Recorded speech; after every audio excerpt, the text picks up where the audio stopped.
These swines, get in here, sit down, and behave yourselves. We're going to read some news.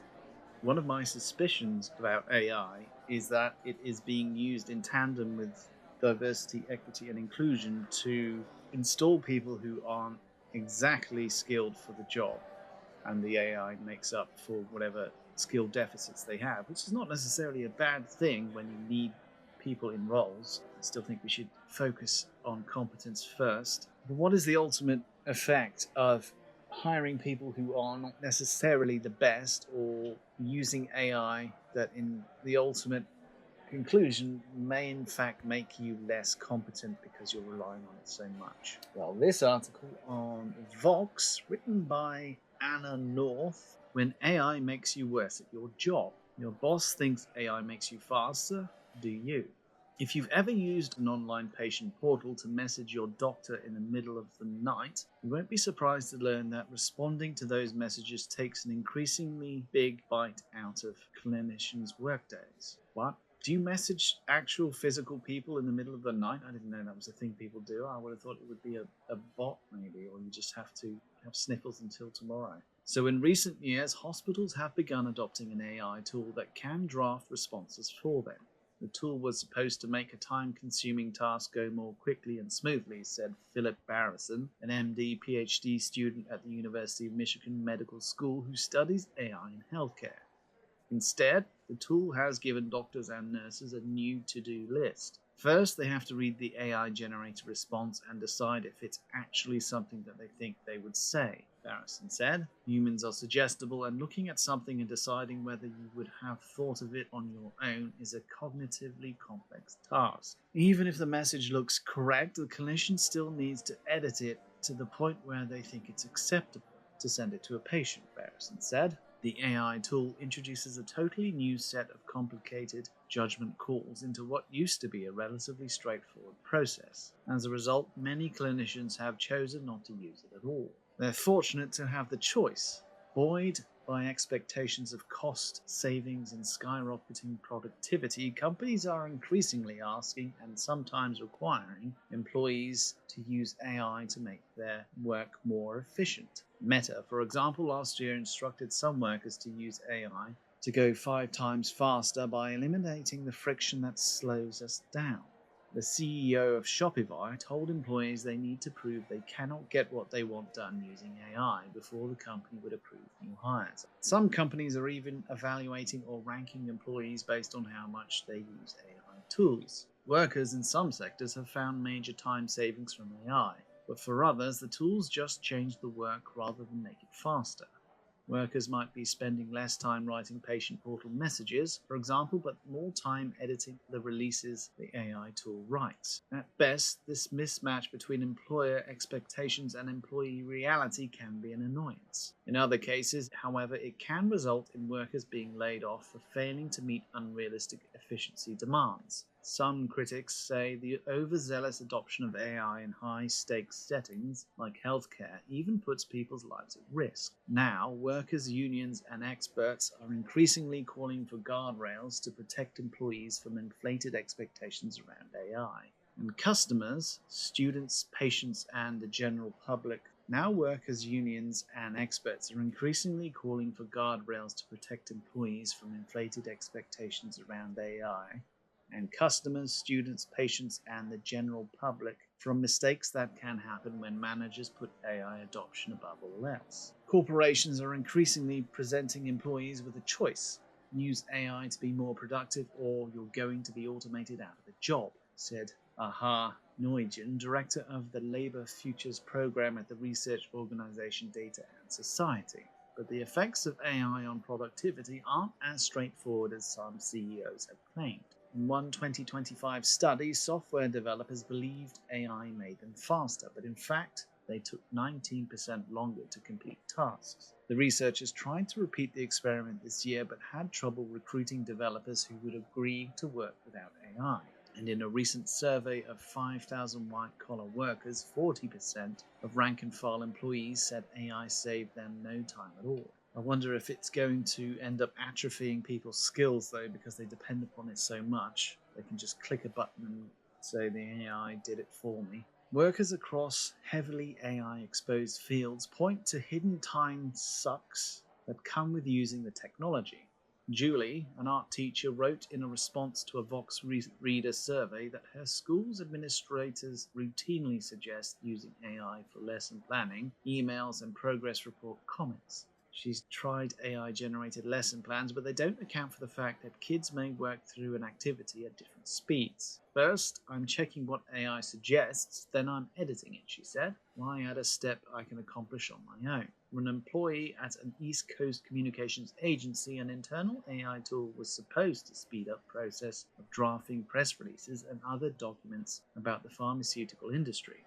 The goal is, I think, to be able to plug and chug into this machine and be able to turn a lot of materials around a lot quicker than we already do, said the employee, who asked to remain anonymous for fear of career repercussions. But when the employee tried to use it for basic research, it made too many mistakes. Double-checking its work erased any time savings. When the employee tried using it for communication with clients, its people-pleasing tendencies became a problem as the tool put a weird, happy spin on every message's warning of bad news. Part of the reason we take a human's speed to turn things around is because there is so much nuance behind everything we do, the employee told me. AI is just not going to be able to catch it. It's not just that AI makes errors. With the advent of agentic AI, workers are increasingly being asked to edit and oversee the output of multiple AI tools, a new kind of work that can have unexpected costs. One recent study of 1,488 workers across industries, for example,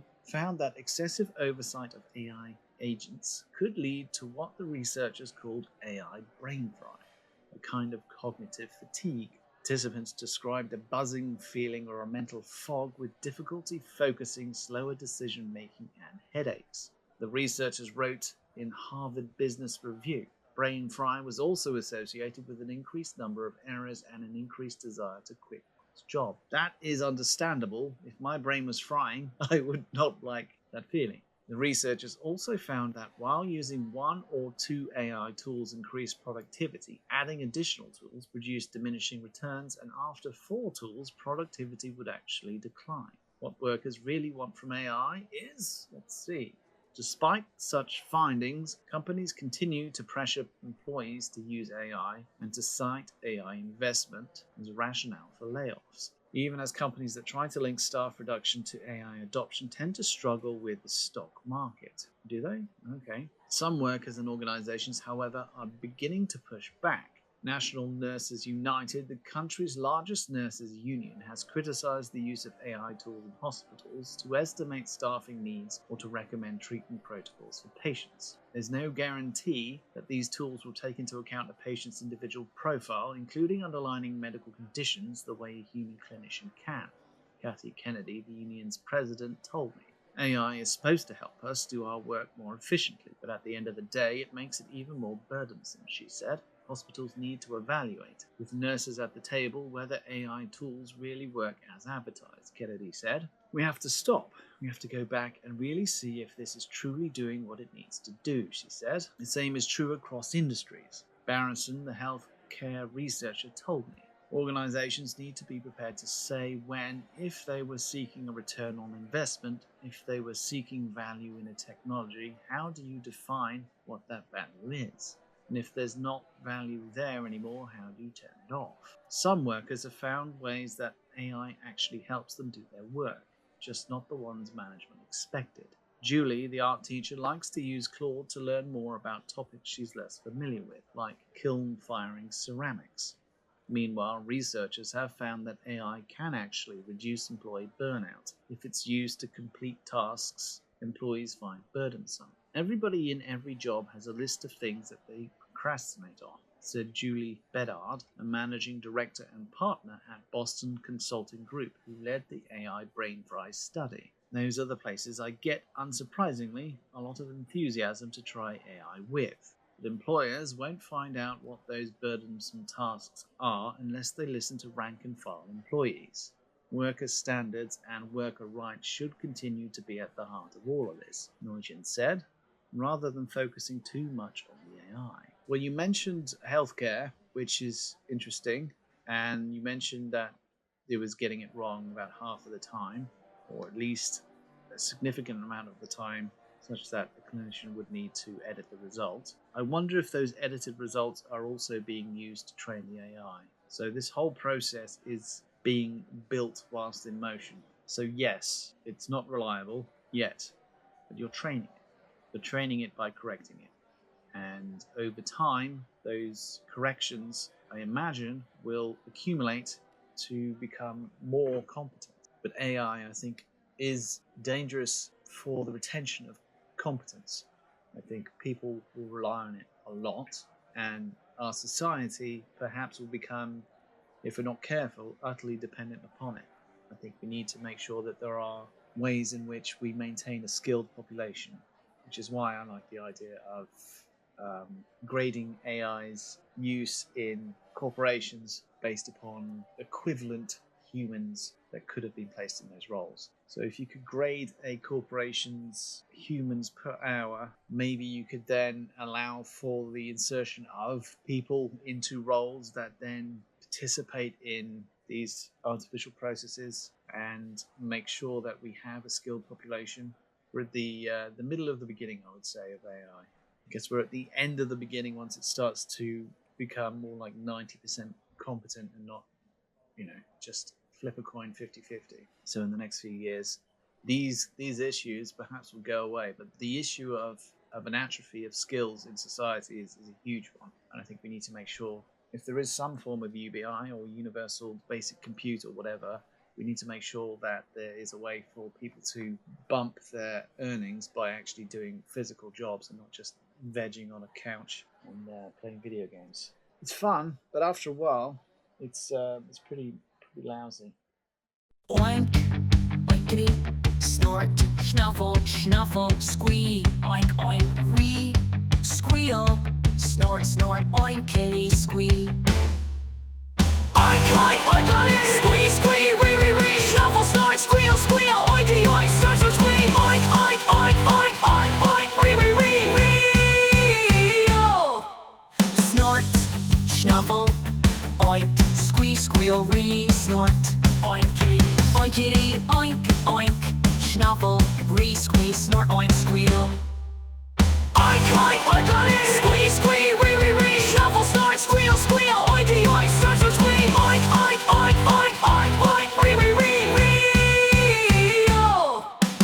Oink, oinkity, snort, snuffle, snuffle, squee, oinkity, oink, oink, snuffle, wee, squee, snort, oink, squeal. Oink, oink, oink, oink, squee, squee, wee, wee, wee, snuffle, snort, squeal, squeal, oinky, oink, snort, snort, squee, oink, oink, oink, oink, oink, oink, wee, wee, wee, wee, oh. Squeal, squeal.